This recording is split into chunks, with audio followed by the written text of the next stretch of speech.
"You can't seriously think you deserve any part of Grandpa's estate," Jessica said, her voice above the whisper of leaving mourners. "You're not even his real granddaughter."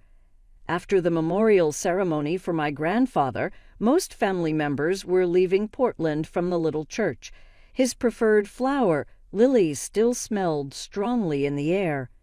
Trying to keep my voice calm, "That's not fair, Jessica," I said.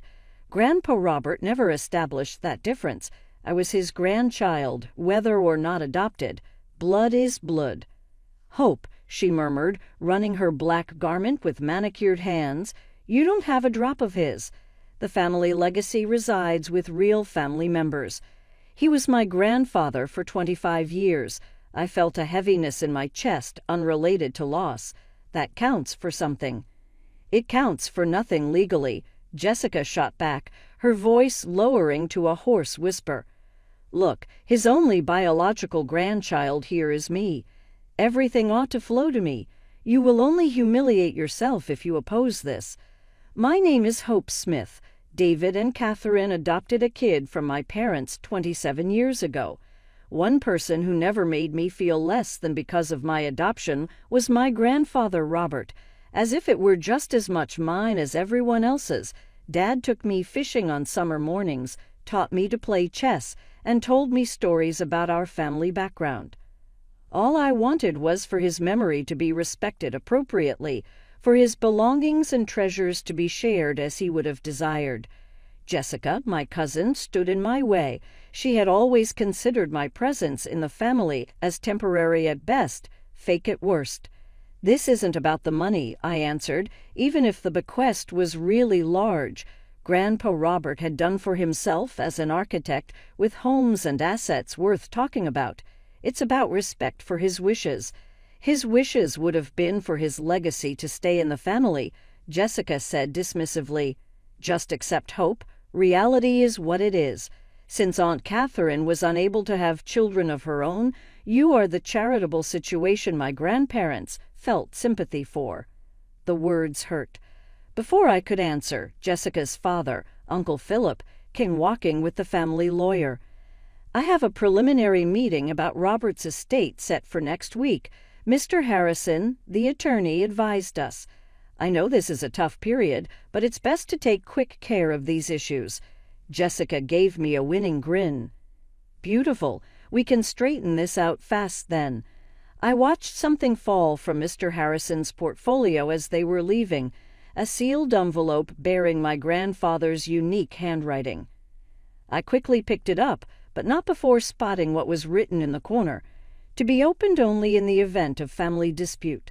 My grandfather, it seemed, had anticipated this conflict, and somehow I sensed that Jessica's confidence might be more fragile than she knew. My adoption was never a secret in our family. My parents were always open about it, telling me the story of how they'd fallen in love with me the moment they saw me. I was 2 years old when they brought me home, and while I have no memories of life before them, I grew up knowing I was chosen rather than born into the family. Grandpa Robert embraced me wholeheartedly from the beginning. "Family isn't about blood," he often told me. "It's about who you choose to love." His wife, Grandma Eleanor, had been equally accepting until her death 5 years ago. In many ways, their unconditional love helped me navigate the occasional awkwardness of being the only adopted member of an otherwise biological family. Jessica and I were born just 3 months apart, but we could never have been more different. Where I was studious and introspective, she was social and outspoken. I pursued a career in library science, preserving history and stories. She became a real estate agent, always focused on the material value of things. Our childhood was peppered with minor competitions, usual cousin rivalry, but there had always been an undercurrent of something more hostile from her side. "You're so lucky," she once told me when we were teenagers. "You get to be part of the family without having to deal with the expectations. Nobody makes you learn about the family business or attend those boring historical society events." She didn't realize that I would have welcomed those expectations. Instead, I had to insert myself, always volunteering to help Grandpa with his architectural archives or asking to attend the Historical Society gatherings. I wanted that connection to a past I hadn't biologically shared. Grandpa seemed to understand. He made special time for me, sharing family stories and teaching me about our heritage. "You're a Smith now," he'd say. "That history belongs to you too." He gave me a beautiful leather-bound journal for my 18th birthday, filled with family photographs, anecdotes, and his own sketches of significant places in our family history. Jessica received a similar gift, a gold locket with Grandma Eleanor's portrait inside. She wore it occasionally, usually during family gatherings when it would be noticed, but I slept with my journal beside my bed for years. Our relationship deteriorated further after Grandpa Robert's health began to fail. Jessica visited him infrequently, always with expensive gifts, but rarely with time to spare. I visited weekly, often reading to him or simply sitting in companionable silence while he dozed. Sometimes I caught him watching me with an expression I couldn't quite decipher, something between concern and determination. Once, when I was helping him organize his desk, I found adoption papers among his files, not mine, but far older ones. When I asked about them, he quickly tucked them away. "That's a story for another time," he said, "when it's needed." I didn't press him then. Now I wonder if I should have. The day of the preliminary meeting arrived with a dreary Portland rain that matched my mood. I arrived early at Mr. Harrison's office, only to find Jessica and Uncle Philip already there, huddled in conversation with the lawyer. They fell silent when I entered, exchanging glances that made my stomach tighten. "Hope, thank you for joining us," Mr. Harrison said, gesturing to the remaining chair. "We were just discussing some preliminary matters." "I'm sure you were," I replied, taking my seat and placing my grandfather's sealed envelope on the table in front of me. I hadn't opened it yet, wanting to respect his wishes about the timing. Jessica's eyes darted to the envelope. "What's that?" "Something Grandpa left for me," I said simply. Mr. Harrison cleared his throat. "Yes, well, Robert left several personal messages, but first, let's discuss the general structure of the estate." He outlined the assets: the historic family home in Portland's West Hills, a vacation property on the Oregon coast, investment accounts, and a collection of rare architectural drawings valued at over $500,000. It was substantial, more than I had realized. Now, to the matter of distribution, Mr. Harrison continued. "Robert's will specifies that the estate should be divided equally between his two grandchildren." "What?" Jessica blurted, her composure slipping. "That can't be right." Mr. Harrison adjusted his glasses. "I assure you the will is quite clear." "But she's adopted," Uncle Philip interjected, pointing at me. "She's not a blood relative." "The will specifically names Hope Smith as a beneficiary," the lawyer replied firmly. Jessica's face flushed with anger. "This is absurd. My grandfather wouldn't have wanted family heirlooms going to someone who isn't even family." "I am family," I said quietly. "Not in any way that counts," Jessica snapped. She turned to Mr. Harrison. "I want to contest the will. She must have manipulated him when he was ill. There's no other explanation."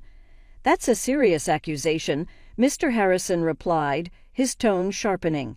"It's the only logical explanation," Jessica insisted. "She spent all that time with him when he was vulnerable, reading to him, helping with his papers. Who knows what she was really doing?" The implication stung. "I was being a granddaughter," I said, "something you apparently couldn't be bothered to do." "You're not his granddaughter," Jessica was shouting now. "You're just some random child my aunt and uncle picked up because they couldn't have kids of their own. You have no right to his legacy, no right to anything with the Smith name on it." The room fell silent. Even Uncle Philip looked uncomfortable. "Jessica," I began, my voice shaking despite my efforts to control it, "Grandpa Robert never saw me as less than family." "Then he was either senile or too kind for his own good," she replied coldly. Either way, I demand a formal investigation into the circumstances surrounding his will. I am the only true Smith grandchild, and I won't let you steal what rightfully belongs to me." I sat there, stunned by the viciousness of her attack. This was beyond our usual tension. This was a full declaration of war. Mr. Harrison looked between us, then cleared his throat. "In light of this disagreement, I suggest we postpone further discussion. I'll need to review some matters before we proceed." He glanced at the envelope in front of me, and I believe some additional documents may need to be considered. As we left the office, Jessica brushed past me, then turned. "This isn't over," she whispered. "You might have fooled Grandpa, but you're not fooling me. You will always be an outsider." Her words echoed in my mind as I clutched the still-sealed envelope. Whatever it contained, I now knew I would need it. This wasn't just about the inheritance anymore.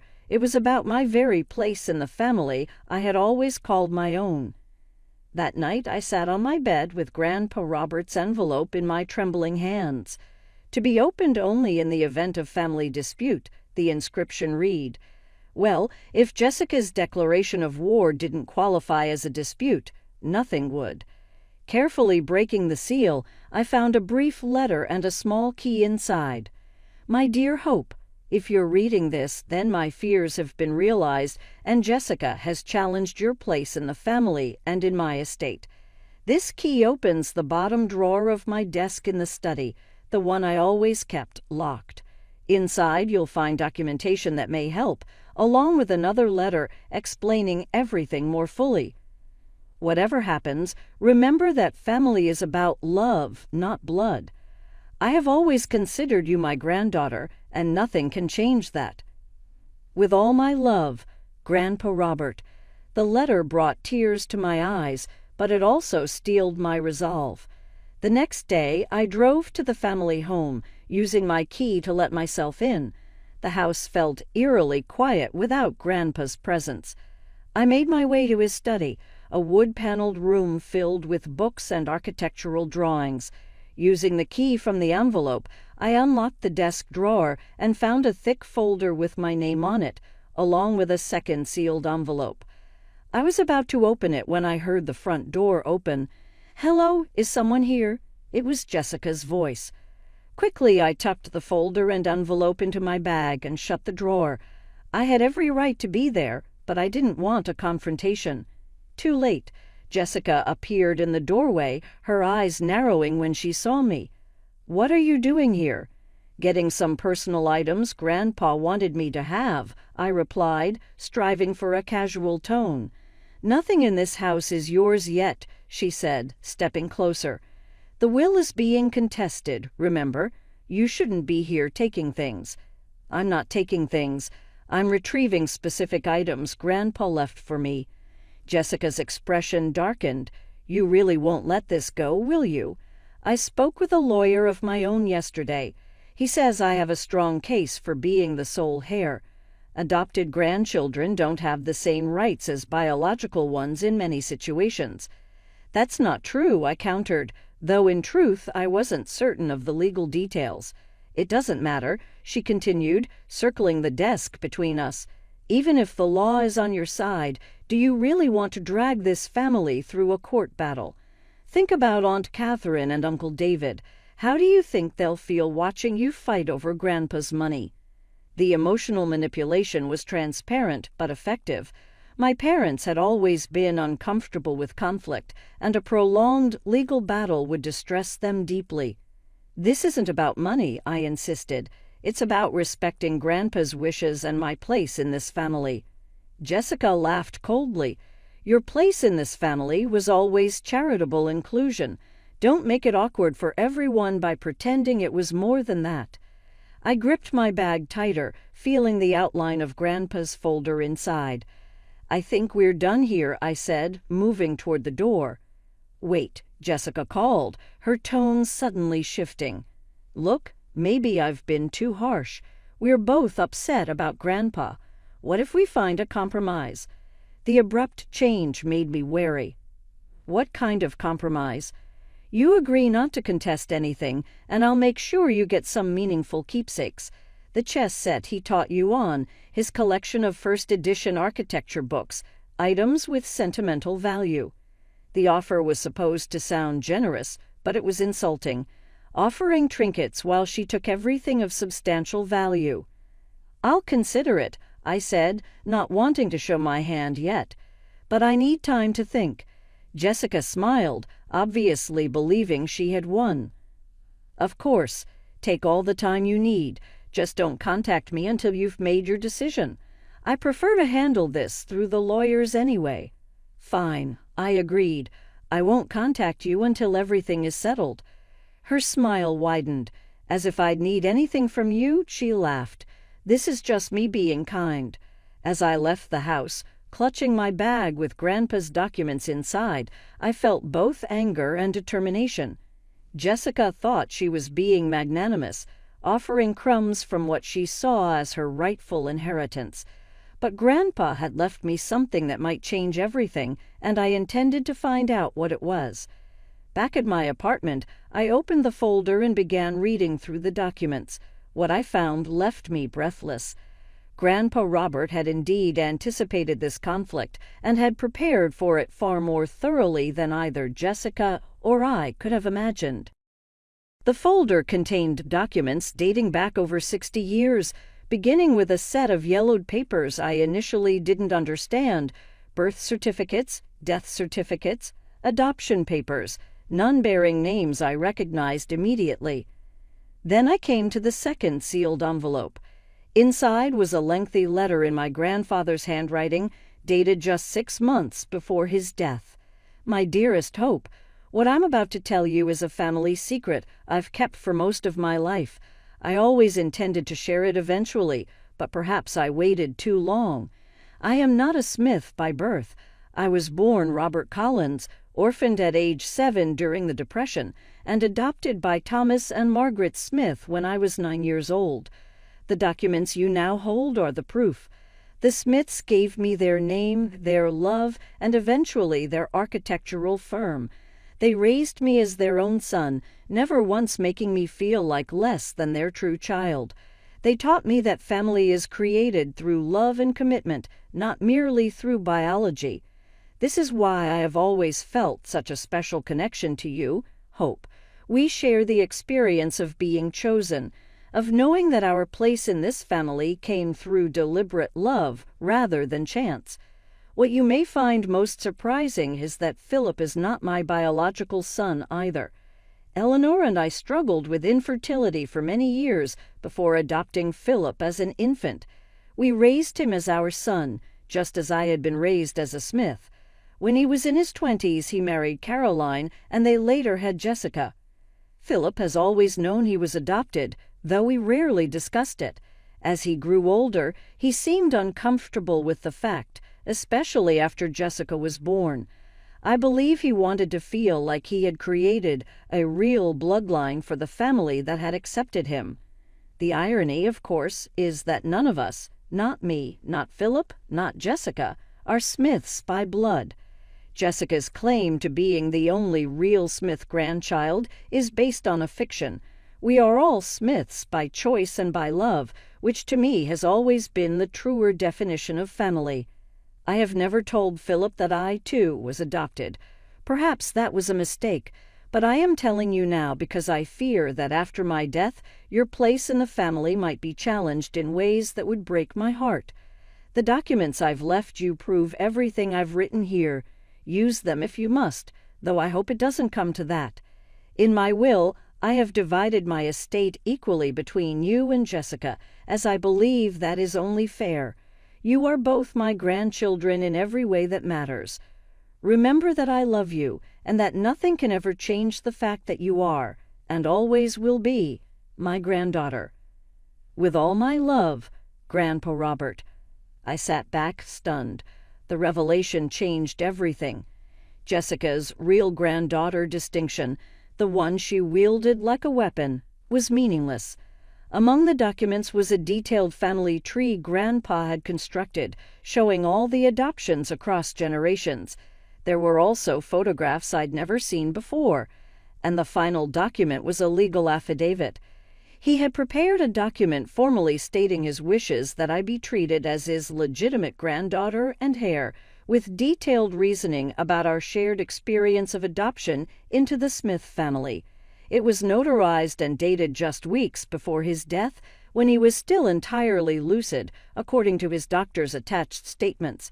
I realized now why he had spent so much time teaching me about family history, why he had given me the journal filled with Smith family stories and photographs. He wasn't just being kind. He was deliberately establishing my place in the family legacy, ensuring I would have the tools to defend it if necessary. My phone buzzed with a text from Mr. Harrison. "Jessica's lawyer has officially filed to contest the will. We need to meet as soon as possible." I took a deep breath, gathering the documents into the folder. For years I had struggled with feeling like an outsider, wondering if I truly belonged. Now I understood that my grandfather had felt the same way, and yet he had become the very heart of the Smith family, its most devoted guardian and historian. The revelation wasn't just ammunition in a legal battle. It was a profound reframing of my entire family history.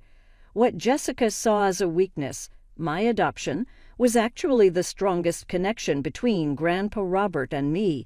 I belonged in this family, not despite being adopted, but because of it. The next morning, I met with Mr. Harrison at his office, bringing Grandpa's folder of documents with me. As I spread them across his desk, his expression shifted from professional neutrality to genuine surprise. "This is quite extraordinary," he said, examining the adoption papers. "I had no idea Robert was adopted himself. He never mentioned it during our years working together." "Apparently it was a closely guarded family secret," I explained. "Even Uncle Philip doesn't know." Mr. Harrison adjusted his glasses. These documents changed the landscape considerably. Jessica's entire claim rests on her supposed biological connection to the Smith family, which these papers effectively nullify. "So what do we do now?" I asked. "We could present these immediately," he mused, "but that might simply prompt them to find another angle of attack. Jessica seems determined to contest the will regardless of the facts." He was right. Jessica's objection to my inheritance wasn't really about biology. It was about greed and her refusal to see me as family. Evidence wouldn't necessarily change her attitude. "I think," Mr. Harrison continued, "we should let them proceed with their current strategy. Once they're fully committed to the biological argument in court, we'll introduce these documents for maximum impact." The plan made sense, but it meant wading through what could be months of legal proceedings, all while being treated as an outsider by my own family. "There's something else to consider," I said. "Uncle Philip, he's Jessica's father, and according to these papers, he's adopted too. Finding this out during a court case could be traumatic for him." Mr. Harrison nodded thoughtfully. "A valid concern. Perhaps we should approach him privately before things escalate further." The next day, I invited Uncle Philip to meet at a quiet cafe downtown. He arrived looking harried, his expression wary when he saw me. "I can't discuss the estate matter, Hope," he said immediately. "Our lawyers should handle everything." "This isn't about the money," I assured him. "It's about something Grandpa wanted you to know." I slid an envelope across the table, not containing the full revelation, but a gentle introduction to it, along with a few key documents and a personal letter from Grandpa Robert to Philip that had been in the folder. "What's this?" he asked suspiciously. "Just read it, please. It's important." He opened the envelope reluctantly, his eyes scanning the papers inside. As he read, his face paled. "This can't be right," he whispered. "Dad was adopted." "Yes," I confirmed gently. "Just like you. Just like me." His head snapped up. "How did you know I was?" "It's all in Grandpa's papers," I explained. "He left me documentation explaining the family history. None of us, not you, not Jessica, not me, are biologically Smiths. We're all Smiths by adoption and love." Uncle Philip sat back, visibly shaken. He never told me, all these years. I think he worried you might see it as diminishing your connection to the family, I suggested, especially since you've always seemed uncomfortable about your own adoption. He didn't deny it. I just wanted Jessica to have what I didn't, a clear, unquestioned place in the family. I understand, I said, and I did, but Grandpa Robert believed family was about more than blood. That's why he left his estate to both of his grandchildren equally. Uncle Philip rubbed his face, looking suddenly tired. Jessica won't accept this. She's convinced herself she's the only legitimate heir. Then she needs to know the truth, too, I said firmly. He shook his head. Not from me. I can't be the one to tell her. As he left the cafe, I felt a mixture of sympathy and frustration. Uncle Philip clearly needed time to process this revelation, but his reluctance to confront Jessica left me in a difficult position. That evening, I received a call from Jessica's lawyer. They were escalating their challenge to the will, demanding an emergency hearing to prevent any distribution of assets until Jessica's claim as the sole biological heir could be heard. Mr. Harrison called shortly after. They're accelerating things, he informed me. The hearing is set for next week. We need to decide now. Do we present Robert's documents immediately or wait for the hearing? I thought about Uncle Philip's distress, about Jessica's lifetime of believing herself to be uniquely entitled to the Smith legacy, and about Grandpa Robert's wish for both his granddaughters to share equally in his estate. We'll wait, I decided. Let them make their case first, but we should be fully prepared. And Philip, should we count on his support? I sighed. No, I think he'll stay on the sidelines. This will come down to Grandpa's words versus Jessica's claims. As I hung up, I realized with sudden clarity what Grandpa Robert had done by leaving me these documents. He wasn't just helping me secure my inheritance.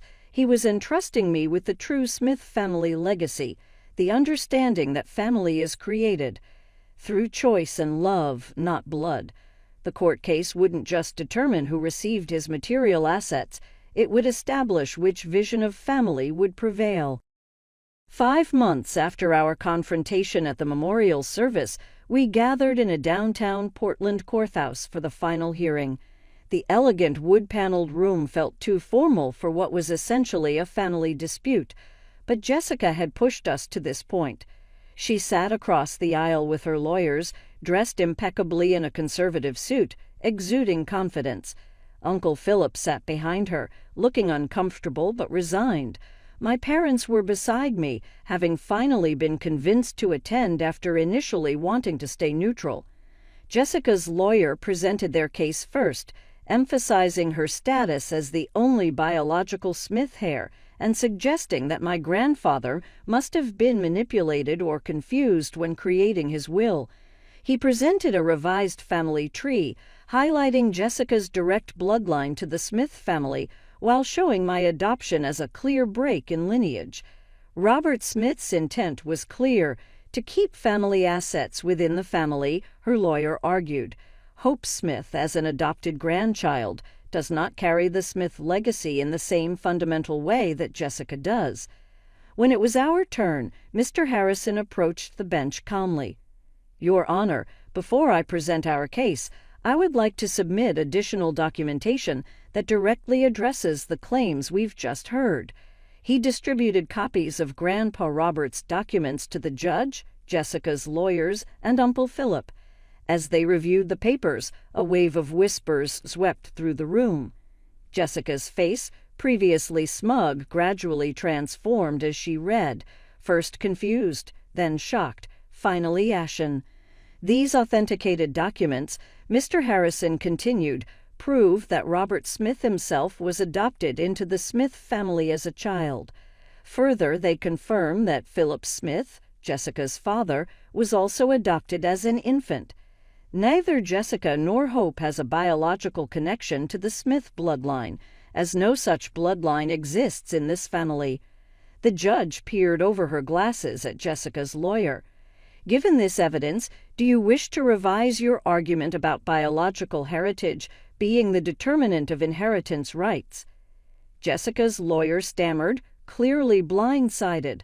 Jessica herself sat frozen, the papers trembling in her hands. I met her eyes across the courtroom. For once, she had nothing to say. No cutting remark, no dismissive comment about my place in the family. The foundation of her entire claim had just crumbled beneath her. The true Smith legacy wasn't in blood, but in love, exactly as Grandpa Robert had always believed. Case dismissed, the judge declared after Jessica's lawyers withdrew their petition. The will shall be executed as written, with the estate divided equally between both grandchildren. Outside the courthouse, rain had given way to tentative sunshine, a perfect Portland spring day. Jessica stood alone on the steps, still clutching the documents that had shattered her world view. When she saw me approach, she visibly stiffened. "Why didn't you tell me?"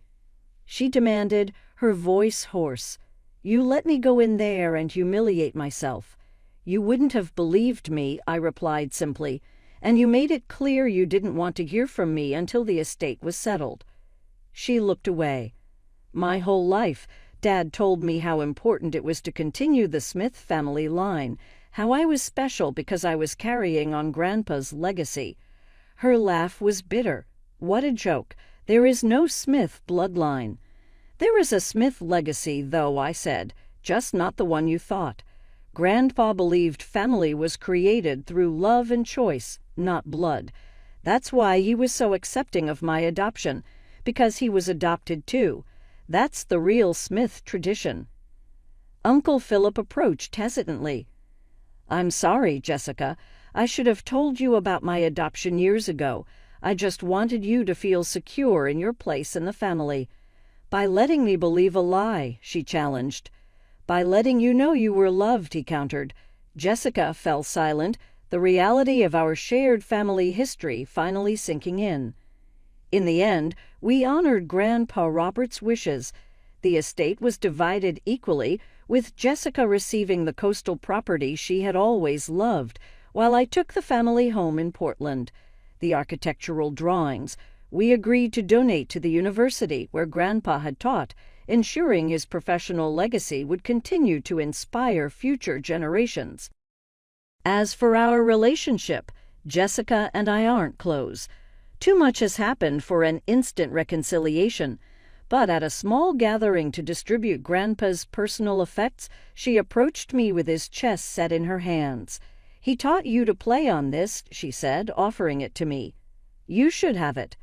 It wasn't an apology, not exactly, but it was an acknowledgement, a small recognition that we were both Smiths, not by blood, but by something far more meaningful, by Grandpa Robert's deliberate, enduring love. As I placed the chess set in my car, I found myself smiling. Grandpa had given me more than an equal share of his estate. He had given me the truth that guided his life, that family is who you choose and who chooses you in return. That was a legacy worth more than any inheritance, and one I intended to honor for the rest of my life.